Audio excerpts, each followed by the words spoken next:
when Mia, my girlfriend, sent me a message saying, "Don't worry, I need to talk to my ex privately," a wave of uneasiness hit me, part concern, part curiosity, and part determination to respect her request.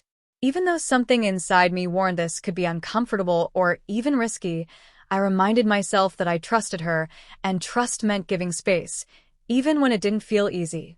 I replied, "Okay, I'll stay away," forcing myself to set aside the flood of questions circling in my mind.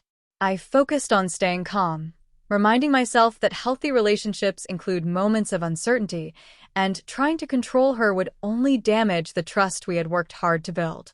I went out for a walk to settle my thoughts, the late afternoon streets unusually quiet.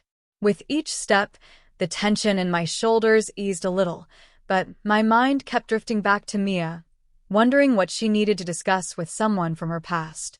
My thoughts spiraled between reasonable explanations and completely irrational scenarios, and I did my best to separate genuine concern from insecurity.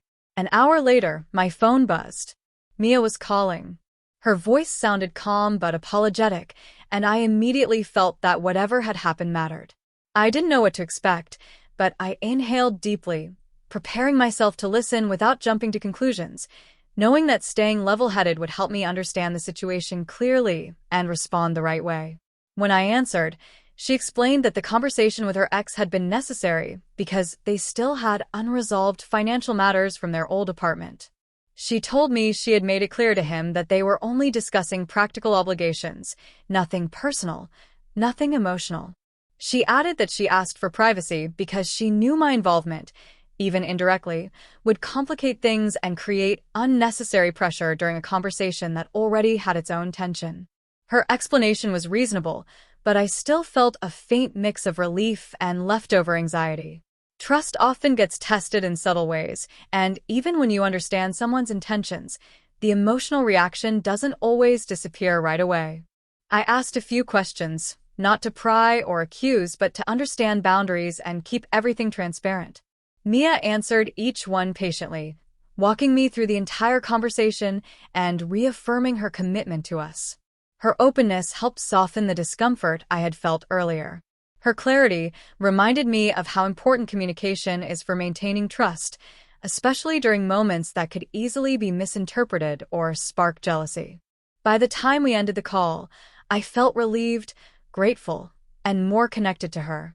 She had handled a potentially complicated situation with honesty, and I had managed to resist reacting impulsively, choosing instead to respect her independence and the trust we shared.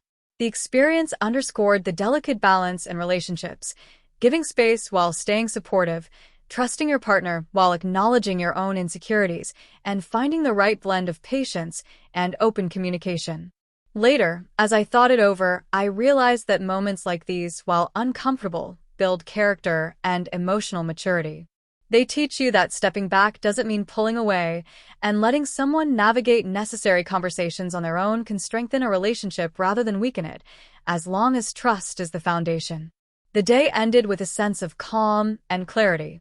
It reinforced the truth that respect, patience, and honest dialogue do far more to sustain a healthy relationship than suspicion, confrontation, or snap reactions ever could.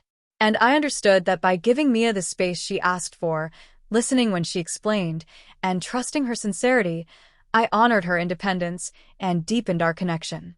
It proved to me that confidence in a relationship grows from trust and patience, and that handling uncertainty with integrity ultimately brings two people closer instead of pulling them apart.